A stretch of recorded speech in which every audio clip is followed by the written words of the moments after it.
तहरीक इंसाफ की हुकूमत और मुनहरिफ अरकान के जाने के बाद कारवान में शामिल होने वाले पहले जवान मुल्तान के साकिब महे, इनका घर और लाइफस्टाइल देखते हैं। खान साहब कहते हैं जी कि मैंने अब किसी रवायती लोटे को और किसी साजिशी को अपना पार्टी का टिकट नहीं देना। मुराद सईद का कोई सियासी बैकग्राउंड नहीं है, जरताज गुल का कोई सियासी बैकग्राउंड नहीं है। आज अल्हम्दुलिल्लाह वो पाकिस्तान के एक फेस है।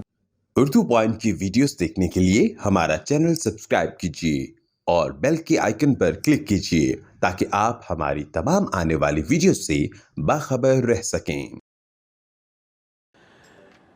अस्सलाम वालेकुम, आप देख रहे हैं उर्दू पॉइंट। मेरा नाम दानिश हुसैन। मुनहरिफ अरकान के बाद पाकिस्तान तहरीक इंसाफ ने ठाना कि अब नौजवान क़यादत को सामने लाया जाएगा।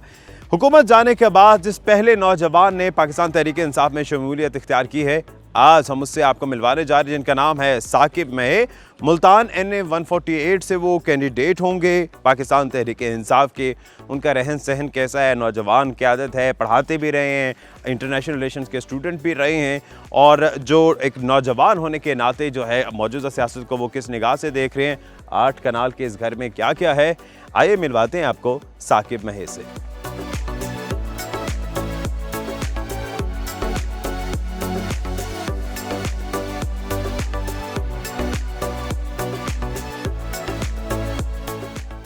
अस्सलामुअलैकुम। वालेकुम सलाम। तारिक साहब कैसे हैं आप? खैरियत से हैं? गुड टू सी। आपने पाकिस्तान तहरीक इंसाफ ज्वाइन की, बहुत शुक्रिया, बहुत शुक्रिया, मेहरबानी जी। आए अंदर से। कैसे हैं आप? खैरियत से जी अल्हम्दुलिल्लाह। आपका लाहौर का सफर कैसा रहा? जबरदस्त जी, बहुत अच्छा जी सफर। गर्मी मुल्तान में बड़ी है जी, गर्मी तो है जी, मुल्तान की सौगात है गर्मी।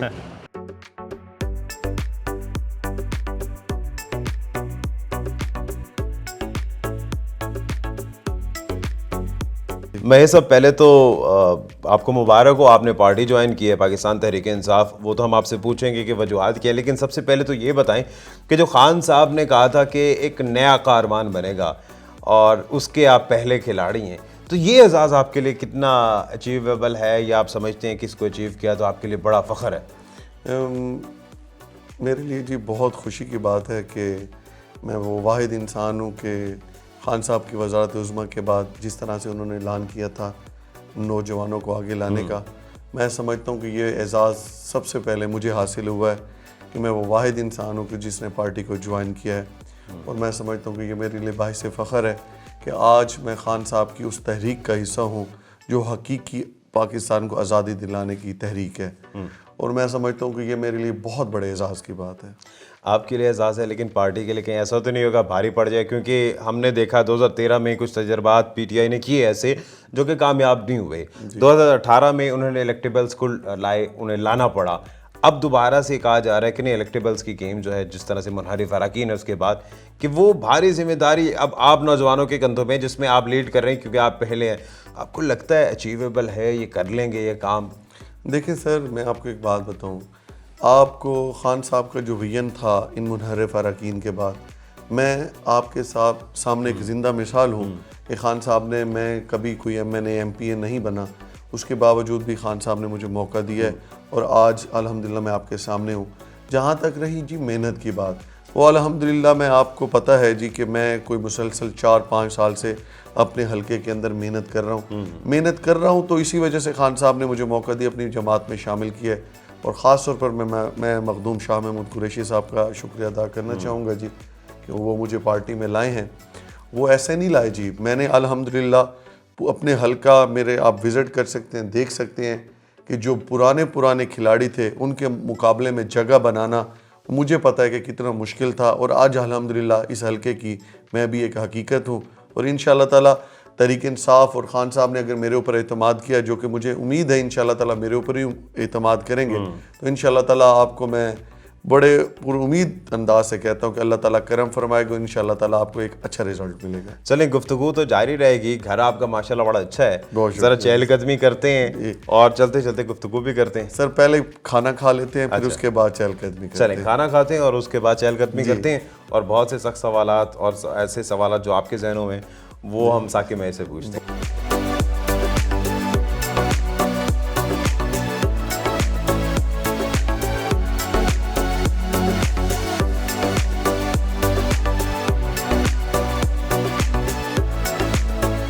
खाना तो बड़ा अच्छा और खुश खुराक भी होंगे, देसी खाने ही बनते हैं घर में। बस जी बहुत लाइट खाना खाता हूँ अच्छा और घर का बना हुआ खाना ज़्यादा प्रेफरेंस करता हूँ, अच्छा। लेकिन कभी कभार बाहर का भी खा लेते हैं, लेकिन ज़्यादातर मैं घर का और लाइट खाना पसंद करता हूँ। और घर बड़ा कुशादा है, कितनी ये जगह है? ये जी बस हमारा अपनी ज़मीनें। आबाई ज़मीनें थी, तो ये तकरीबन जी कोई 8 कनाल में है जी। अच्छा। हाँ जी। सो आपका गुजर बसर यही होता है, जो लोगों से डील करना, सारे काम काज यहीं पर ही होते हैं? हमारा ये आबाई इलाका है जी, ये जो हमारा हल्का है, अच्छा। साले महे हमारे महे ख़ानदान की पर्सनल यूनियन काउंसिल है, सही। तो यहाँ पर टोटली महे ख़ानदान यहाँ पर आबाद है, और ये सदियों से तकरीबन जी कोई 900 साल से यहाँ पर आबाद है। और मैं समझता हूँ कि कौमी सियासत के अंदर मैं पहला महे ख़ानदान से हूँ कि जो कि कौमी सतह पर नेशनल लेवल शौक ही नहीं था जी इनको, कभी किसी ग्रुप में कभी किसी जमात में, भाई ये होता था जी कि किसी को सपोर्ट कर दिया, इस तरह का उनका तरीक़ाकार रहता था, किंग मेकर के तौर पर आप कह सकते हैं। लेकिन ये मैं आया हूँ जी जिसने बाकायदा तौर पर बाकायदा सियासत में शुरुआत की है। मेरे जहन में अभी ये चल रहा था, आपने भी थोड़ा इशारा दे दिया कि आपने सियासत का आगाज़ किया और डायरेक्ट जंप किया नेशनल असम्बली की जानिब।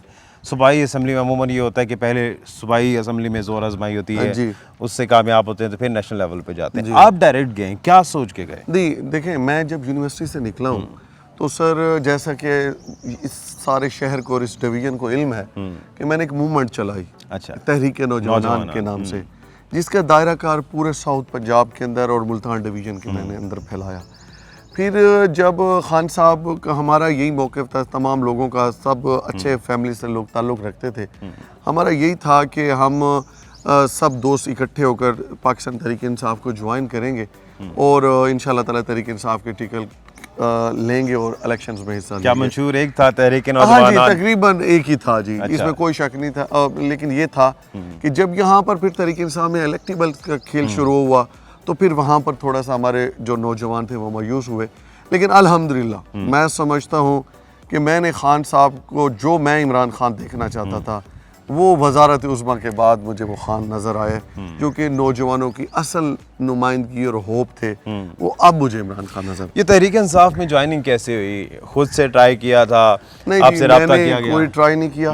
मेरे साथ जी पाकिस्तान मुस्लिम लीग नून फुल राब्ते में थी। अच्छा। और मैं उनकी लीडरशिप को मिला भी हूँ इक़्तिदार में आने के बाद? इक़्तिदार में आने से पहले ठीक। और मेरा, क्योंकि उस वक्त यहाँ पर तहरीक इंसाफ में जगह नहीं बन रही थी और मैं वेट में था कि मैं खान के मंशूर को भी फॉलो करना चाहता हूँ। अच्छा। लीडरशिप भी मुझे यही पसंद है, लेकिन पार्टी में जगह नहीं थी। ये जी मखदूम शाह महमूद कुरैशी साहब की मेहरबानी है जी, उन्होंने मुझे ऑफ़र किया और मैं उन्हीं के साथ मैंने पाकिस्तान तहरीक इंसाफ को ज्वाइन किया।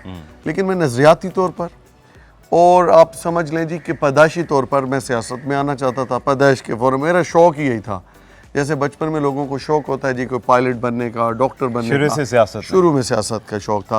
और नज़रियाती तौर पर मैं तहरीक इंसाफ का ही था और मुझे जब शाह साहब ने ऑफ़र की तो मैं जी फिर मैंने पाकिस्तान तहरीक इंसाफ जो। अच्छा, वैसे कुछ लोगों ने विक्टिम भी किया है, इस चीज़ को देखा भी है कि जब आपकी student life Bahauddin Zakir university में गुजरी, IR डिपार्टमेंट से आप फारिग तहसील हैं, वहाँ पर भी आपको थोड़ा सा रवैया आपका ऐसा था या कहा जाता था आपको कि ये जी बड़ा होकर बड़ा सियासतदान बनेगा, या वो जो आपकी तहरीक चल रही थी उसी वक्त वो जोर पकड़? नहीं जी, वो यूनिवर्सिटी के बाद थी। अच्छा। तो मैं आपको एक छोटी सी चीज़ बताना चाहूँ। जैसे जी मैंने यूनिवर्सिटी स्टार्ट मेरा ख़त्म हुआ तो मुझे वाइस चांसलर साहब ने कहा जी कि आप यूनिवर्सिटी में डिफेंस एंड स्ट्रेटेजिक स्टडीज़ के ऊपर और इंटरनेशनल अफेयर्स के ऊपर लेक्चर दें। तो वो जी मैंने ऑफ़र कबूल की। और वो भी मैं आपको थोड़ा सा बता दूं उसके बैकग्राउंड, क्योंकि मेरा शौक़ था जब मैं मुख्तलिफ पॉलिटिशियंस की ऑटोबायोग्राफी पढ़ता था, या अमेरिका के अंदर या UK में या पाकिस्तान में भी, इवन जुल्फ़िकार अली भुट्टो साहब हों या इमरान खान साहब हों या बेनज़ीर भुट्टो साहिबा हों, तो वो लोग मुख्तलिफ यूनिवर्सिटीज़ में लेक्चर देते रहे। तो वो मेरा भी शौक़ था कि यार मैं किसी न किसी तलीमी इदारे में लेक्चर दूँ, और मैंने अल्हम्दुलिल्लाह 2 साल वो लेक्चर दिए। फिर उसके बाद मैंने लोगों को इल्म तो था कि मैं एक पॉलिटिकल फैमिली से ताल्लुक़ रखता हूँ, शौक़ भी था और इस तरह का मैं इरादा भी रखता था, तो अल्हम्दुलिल्लाह लोग मोहब्बत करते थे। और आज अल्हम्दुलिल्लाह मैं समझता हूँ कि जी जो मैंने एक सियासत के अंदर अपने हलके में चेंज लाया हूँ, मैंने तहरीक इंसाफ तो एक जगह पर मौजूद है अल्हम्दुलिल्लाह, लेकिन मैंने नौजवानों को अपनी जाने पहले ही राग़िब किया हुआ था। अच्छा। और दूसरा जी, मेरी तो एक कोशिश होती है जी, और हमारा इस्लाम भी कहता है जी कि आजिज़ी और इनकिसारी के साथ मैंने कोशिश की है, मोहब्बत बांटने की कोशिश की है इस हल्के के अंदर, और जो रवायती सियासत थी उससे थोड़ा सा हट कर मैंने निचले लेवल तक मैं गया हूँ, और मैंने लोगों को अप्रोच किया, और लोगों की मोहब्बत है जी कि आज अल्हम्दुलिल्लाह मैं इस हल्के की एक हकीकत हूँ। वर्किंग तो आपकी खैर मशहूर भी है यहाँ पर कि आप जाते हैं हल्के में, लोगों से मिलते हैं। मेरे ख्याल से हमारे आने से पहले भी आप जी, मैं किसी अभी जगह हल्के थे, से आया हूँ जी, हल्के अभी के लोगों से मुलाकात और सिलसिला आपने बॉन्डिंग है। लेकिन NA48 जो अब मौजूदा है जी। NA48 जहाँ से अहमद हुसैन देर साहब भी अभी मुनहरिफ हो गए हैं, शायद वो भी दोबारा इलेक्शन में, सिकंदर हयात बोसन है, गिलानी साहब के साहबजादे हैं, हाँ जी। तीनों तो बड़े बड़े नाम हैं। हाँ जी। ऐसे में साकिब महै कहाँ पर खड़ा है? देखिए जी, मैं आपको एक बात बताऊं, मुझे अल्लाह ताला पर पूरा यकीन है और अपने हलके की आवाम पर पूरा इत्मीनान है कि मेरे हलके के लोगों ने एक फ़ैसला कर लिया है जी कि उन्होंने इन रवायती सियासतदानों को रिजेक्ट कर दिया। आप उसकी मैं मिसाल आपको देता हूँ जी। अहमद हुसैन डेहड़ पहली दफ़ा नेशनल असम्बली पे लड़े हैं और वो कामयाब हुए। बोसन साहब हो या गिलानी साहब हो, आपके सामने गिलानी साहब मुसलसल दूसरा तीसरा इलेक्शन वो लूज़ कर रहे हैं। इसी तरह से बोसन साहब का भी इलेक्शन लूज़ हुआ है। तो देखें, इंशाल्लाह ताला, मैं कोई बड़ा बोल नहीं बोल रहा, अल्लाह ताला के करम से इंशाल्लाह ताला आपको एक सरप्राइज रिजल्ट मिलेगा इंशाल्लाह ताला। चंद रोज़ कबल आपकी खान साहब से मुलाकात भी हुई। एक वो रिवायती तरीका जो हम देखते हैं कि वो एक मफलर पहनाया जाता है जिसका साइन समझा जाता है कि टिकट मिलने वाला है। जी इंशाल्लाह वो ताला। मुलाकात कैसी रही और टिकट के बारे में कितनी यकीन दहानी कराई? देखिए जी, मैं आपको एक बात बताऊं, मुझे पूरा उम्मीद है जी, जिस तरह से मेरे साथ उनकी खान साहब की या शाह महमूद साहब की बातचीत होती रही है, मुझे पूरी उम्मीद है जी कि इंशाल्लाह ताला टिकट मुझे मिलेगा। लेकिन मैं आपको एक क्लियर बात बता दूं जी, मैं उस इंसान के साथ जिसका नाम इमरान खान है, मैं उसके नज़रिए के साथ खड़ा हूँ। मेरा लीडर मुझे अगर टिकट ना भी दे, मैं फिर भी इमरान खान के साथ हूँ। मुझे टिकट दे, मैं फिर भी इमरान खान के साथ हूँ। ये देख लें, ऑन रिकॉर्ड कह रहे हैं। मैं बिल्कुल ऑन रिकॉर्ड कह रहा हूँ जी, और सबके सामने कह रहा हूँ, मैं अपने लीडर के साथ हूँ। अगर मेरा लीडर हुक्म करेगा ये टिकट है, मैं भरपूर मेहनत करूँगा। मेरा टिकट मेरा लीडर, जैसे कि वो कहते हैं, मेरा कप्तान कहता है कि मुझे पता है कि मैंने किस खिलाड़ी को कहाँ पे खिलाना है, तो वो जहाँ पर उनकी मर्जी होगी जी, मैं ओबे करूँगा उनका ऑर्डर। आगे क्या देख रहे हैं पाकिस्तान तहरीक इंसाफ में? पहली सीढ़ी आप बने हैं और ये जो कारवान बन रहा है उसकी पहले समझ लें आप खिलाड़ी कह लें या सवार कह लें, क्या आगे भी आप जैसे मिसालें हमें देखने को मिलेंगी पाकिस्तान तहरीक इंसाफ में? जिस तरह से खान साहब ने कहा कि हाँ इलेक्टिवर्स को ला के थोड़ी सी गलती तो हो गई। मैं आपको एक बात बताऊं कि खान साहब की जहां तक बात है, तो खान साहब ने एक फ़ैसला लिया है जी कि मैं नौजवानों को आगे लाना चाहता हूं, और उसके बाद खान साहब ये फ़ैसला कर चुके हैं कि मैं किसी भी लोटे को और जो रवायती सियासत के जिस तरह खान साहब को एक तजर्बा हुआ है, तो खान साहब मैं समझता हूँ कि एक मौका मिलता है कुदरत की जानिब से कि अल्लाह ताला ने मौका देना होता है और सब चीज़ें सामने आनी होती हैं। मैं कहता हूँ जी, खान साहब ने जितना इस टाइम सीखा है, मैं समझता हूँ कि कोई ऐसा दौर नहीं होगा खान साहब खान साहब किसी दौर में कहते थे कि टिकटों के मामले पर मैंने बड़े मुश्किल फ़ैसले किए, लेकिन आज खान साहब कहते हैं जी कि मेरे लिए सबसे मुश्किल मरहला ये था कि मैंने अब किसी रवायती लोटे को और किसी साजिशी को अपना पार्टी का टिकट नहीं देना। और मैं समझता हूँ कि खान साहब को जितना ये इन लोगों ने ब्लैकमेल किया है, अब खान साहब बिल्कुल समझ गए हैं, और वो मैं समझता हूँ कि वो कभी भी अब इन रवायती लोगों को टिकट नहीं देंगे, और मैं समझता हूँ ये होना भी ऐसे चाहिए। और मेरी खान साहब से अपील भी होगी, बल्कि मैं अगली नशिस्त में उनसे गुजारिश भी करूँगा जी कि नौजवानों का जिस कदर इत्मीनान खान साहब के ऊपर है, और नौजवान जिस कदर जिस अंदाज से इस पार्टी से वाबस्ता है, वो आपको पता है किसी जमात से वाबस्ता नहीं है, सही। तो फिर उनका मैं समझता हूँ हिस्सा होना चाहिए। आने वाले वक्त में और भी आएंगे? बिल्कुल आएंगे जी, इंशाल्लाह भरपूर आएंगे।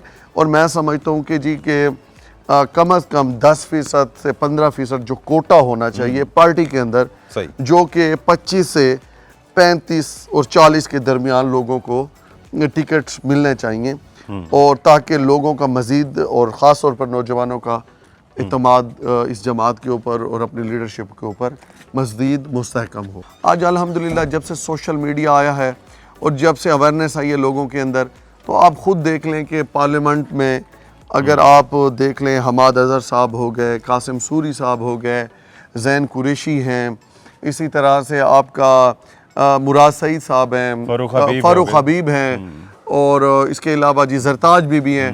तो ये वो लोग हैं जी के अली मोहम्मद खान साहब हो गए, जो कि आज मैं समझता हूँ कि इस मुल्क का और हमारी जमात का एक फेस है। हमजा शहबाज भी तो जवान है।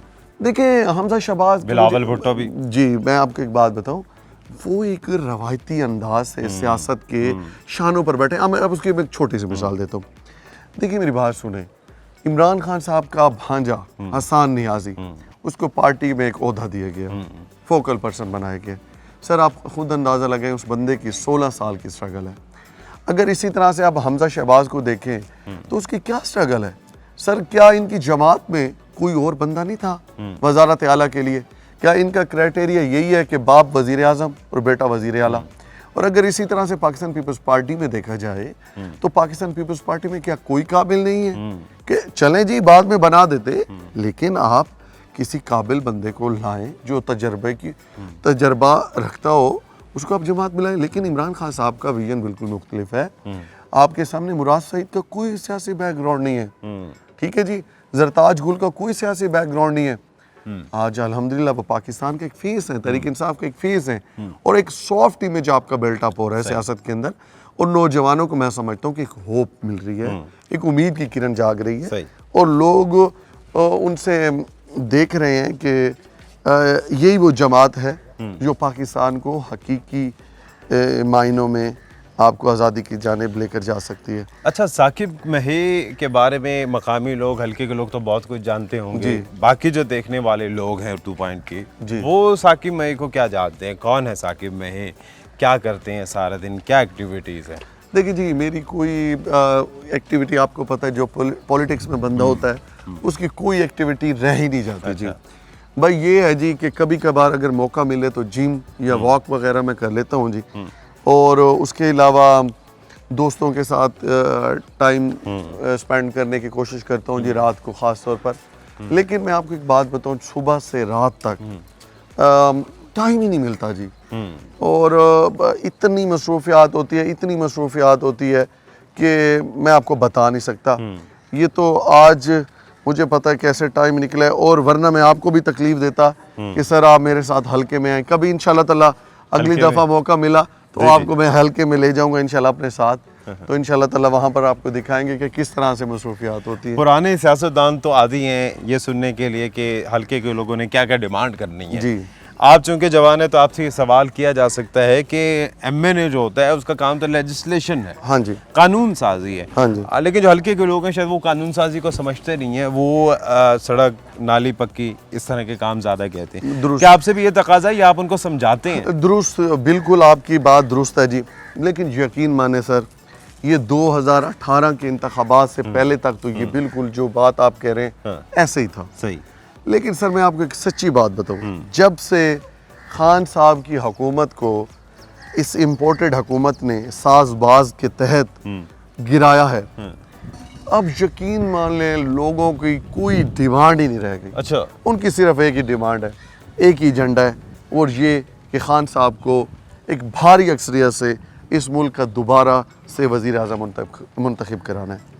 जिस इंसान की कोई इज्जत नहीं होती, जिस इंसान की कोई खुददारी नहीं होती, जिसके अंदर कोई वो अंदर से इंसान मजबूत नहीं होता, बाहर के मुआशरों में भी उनका कोई मकाम नहीं होता। बाहर के लोग जानते हैं कि किस तरह ये हुकूमत में आए हैं, और खान साहब जिस तरह एक स्ट्रगल से आए हैं वो भी सारी दुनिया जानती है। मैं खान साहब के हवाले से आपको एक बात ज़रूर करना चाहूँगा। आज मैं सोशल मीडिया का आपका चैनल है, मैं इसी से के हवाले से बात करना चाहूँगा कि क्रिस्टियानो रोनाल्डो दुनिया की इस वक्त सबसे फेमस शख्सियत है, अगर आप उनके व्यूअर्स देखे जाएं। लेकिन मैं आपको इस सदी के अंदर इमरान खान से बड़ा कोई कामयाब इंसान मुझे आप दिखा दें, मैं उसकी एक मिसाल देता हूँ जी।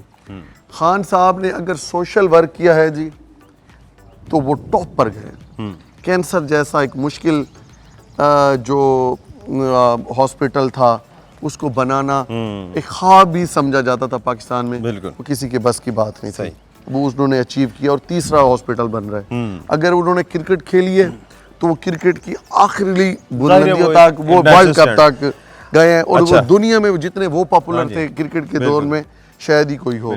और अगर आज उनका तकाबली शख्सियत का जायजा लिया जाए तो आप दुनिया के अंदर देखें जी, सॉफ्ट इमेज के अगर कोई 3 बंदे अगर आप ढूंढें दुनिया के वज़राए आज़म में, तो वो या तो आपको Justin Trudeau Canadian prime minister, इसी तरह से जसिंडा अर्नल्ड न्यूजीलैंड की प्राइम मिनिस्टर ऑफ न्यूजीलैंड, और इमरान खान साहब। इसके अलावा मुझे दिखा दें कि क्या आपको दुनिया में नजर आएगी। अच्छा साकिब महल साहब, ये बताइए कि चूंकि आप ग्राउंड लेवल से आए हैं, स्टूडेंट पॉलिटिक्स पे अपनी जमात, फिर उसको जम कर देना और अब जाके आपको टिकट मिलने की उम्मीद है और जिस तरह से आपने ज्वाइन कर ली है, क्या आपके हल्के के लोग जहनी तौर पर तैयार हैं कि एक नौजवान क़यादत को वो एक नया तजर्बा करेंगे? देखिए जी, मेरे हल्के के लोग तैयार नहीं, मेरे हल्के के लोग फैसला कर चुके हैं। अच्छा, फैसला कर चुके हैं। इंशाल्लाह ताला इस वक्त कहना कबल अज़ वक्त होगा। अल्लाह ताला के करम से आने वाले इंतखाबात में इंशाल्लाह ताला आपको सब कुछ नज़र आ जाएगा। ठीक, बहुत शुक्रिया साकिब महल हमारे साथ मौजूद थे और नौजवान क़यादत और जिस तरह से इन्होंने तमाम तर बातें बड़ी कॉन्फिडेंट अंदाज में की हैं और यकीनी तौर पर यही वो एतमाद है जिसकी वजह से तहरीक इंसाफ ने भी इनको अपने साथ शामिल किया है और जो नया कारवान बन रहा है उसके ये पहले खिलाड़ी हैं। इसी के साथ ही अपने मेज़बान दानिश हुसैन को इजाज़त दीजिए, एक नई वीडियो के साथ वापस आएंगे। अल्लाह ने के बाद।